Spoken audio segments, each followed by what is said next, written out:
Greetings, good storytellers.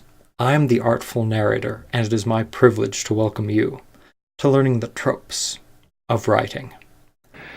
Every writer I've ever met says the first sentence of every book they write is impossible to forget because it's the most difficult one to write.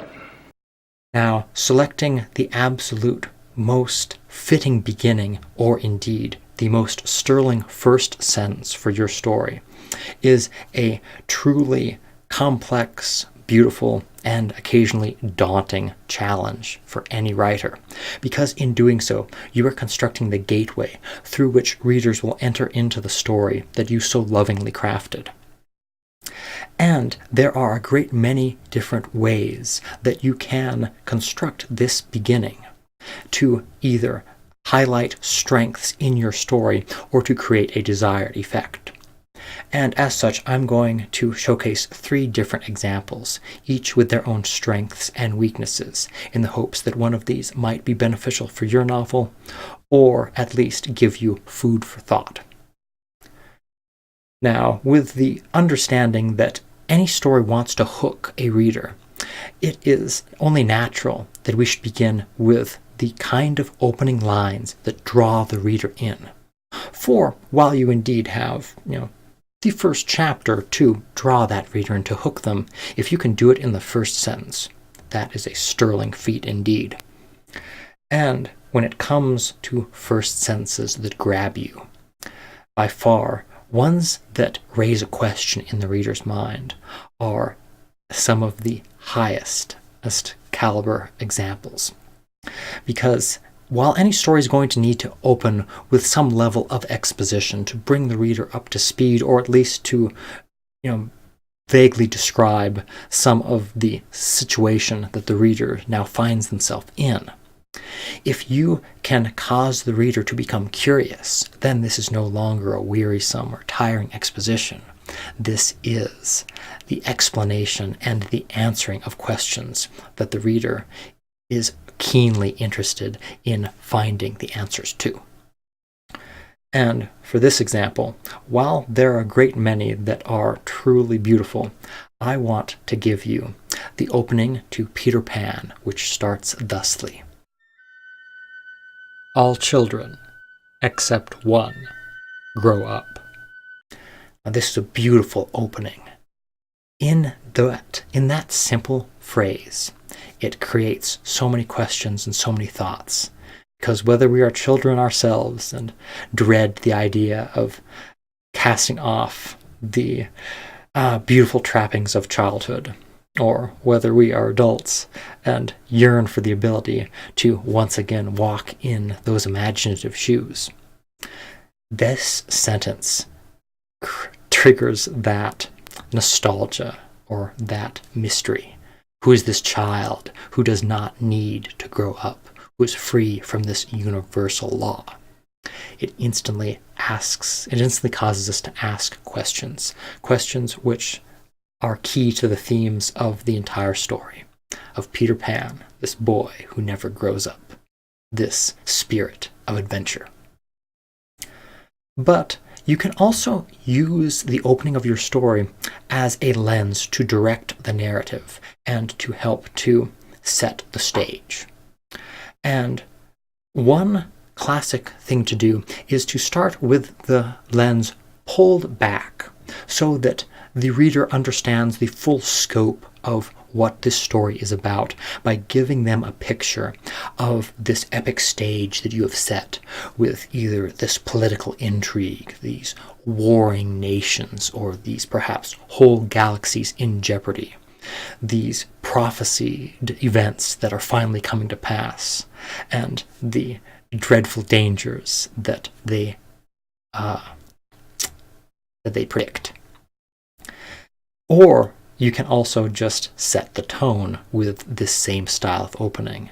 And while perhaps not the most epic, this example is by far one of the most beautifully clever and preposterous and fitting of the story itself. And this is the opening to The Hitchhiker's Guide to the Galaxy, which begins with a long paragraph that I will have to read to make sure that the accuracy is spot on. And it begins thusly. Far out in the uncharted backwaters of the unfashionable end of the western spiral arm of the galaxy lies a small, unregarded yellow sun.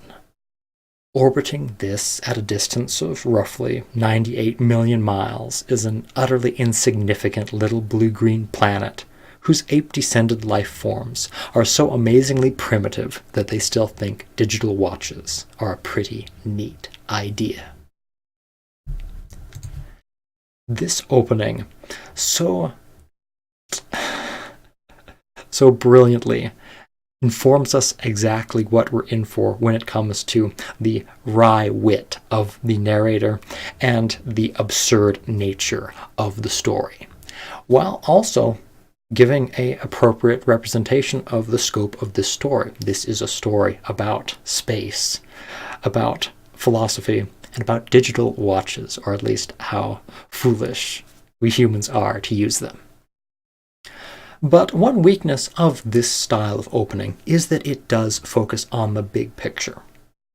And that can lack the human element, because the reader does not necessarily know in openings that reference different races or conflicts, does not know which side they are going to need to sympathize with, which beings are going to be important to the plot, and these can just seem like so many long, difficult-to-pronounce names.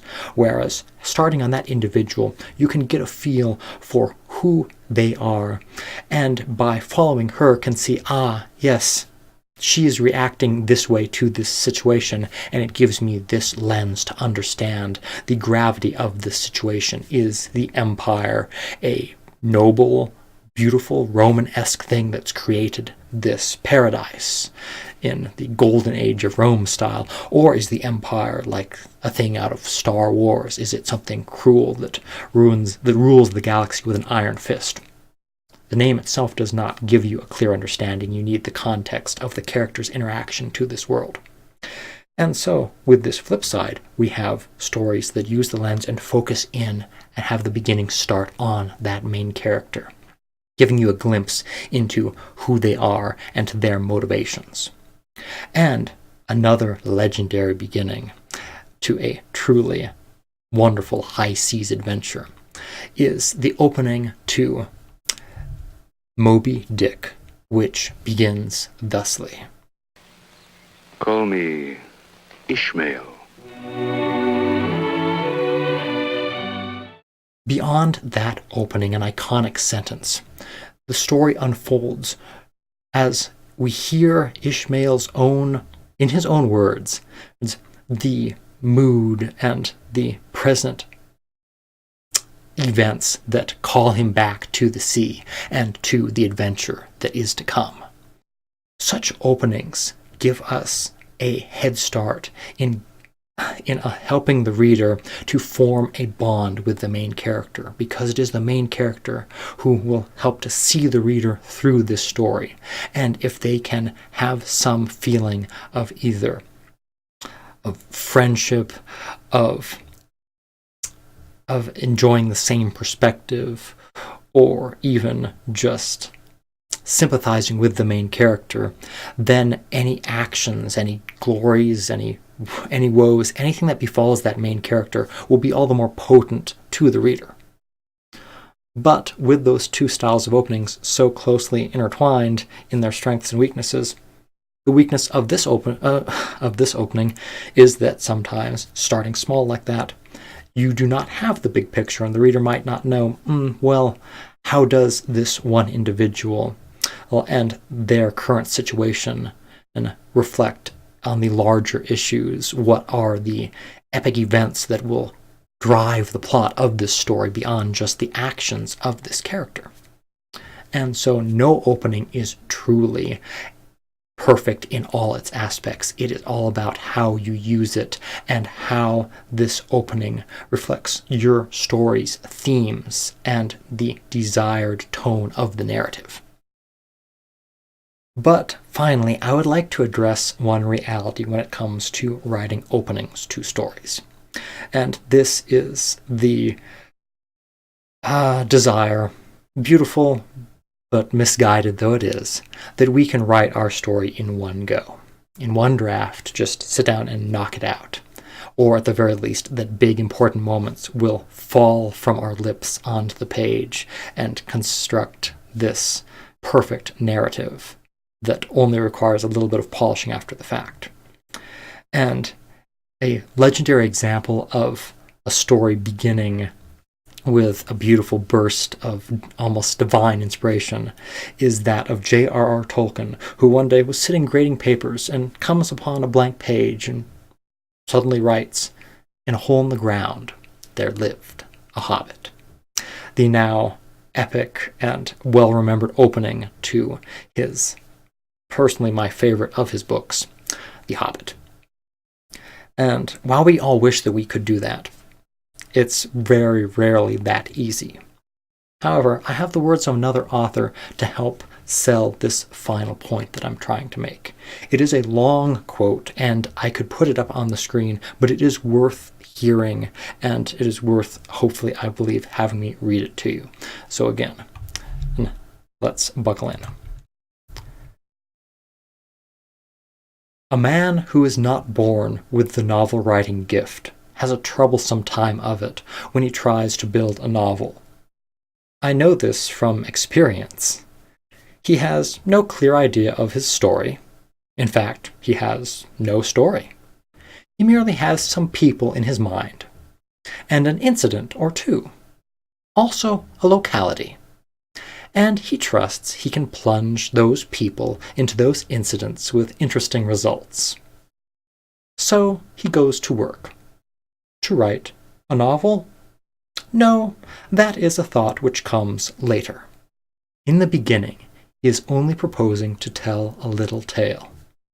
A very little tale. A 6-page tale.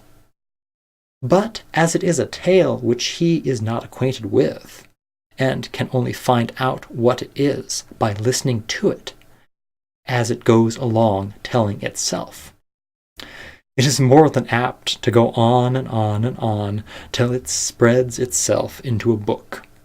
I know this because it has happened to me so many times. Now, what Mark Twain is driving at here is the reality that writing is a process, not a product. And while we want to start our story and have it all be of the quality of narratives that we have read and enjoyed, it is going to take time for this story to develop, for it to blossom into its full complexity.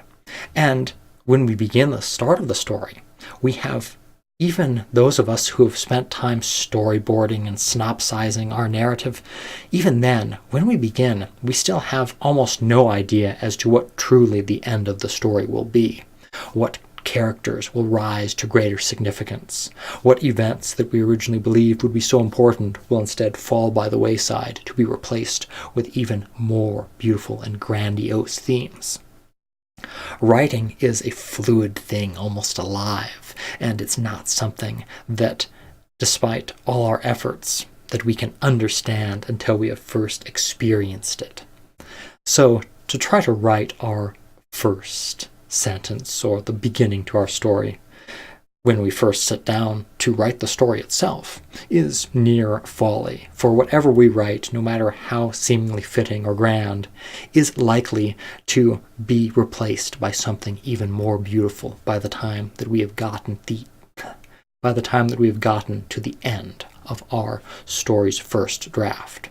Or perhaps we may even not truly know the right words until we get to the second draft, because it is at the end of the first draft that you now understand where the story is going and all the events that need to transpire, and you then must go back and make huge and, while sometimes painful, still beautiful edits to the beginning of the story, bringing it up to the same level both of quality but also to continuity as that of the ending, and then going through with second and third drafts, making other minor changes and ensuring that everything is polished to perfection.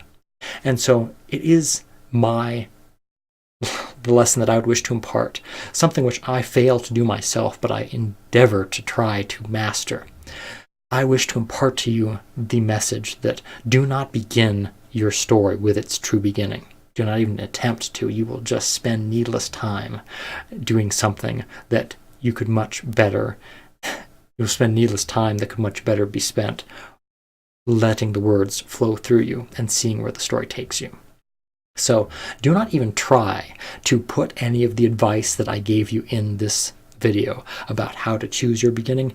Don't even try to put any of that advice to use until you have finished your first draft, or indeed perhaps even your second draft, because you can hardly be expected to write the first sentence of your story accurately until you have written the last sentence and understand the context and the beauty that your story wishes to impart.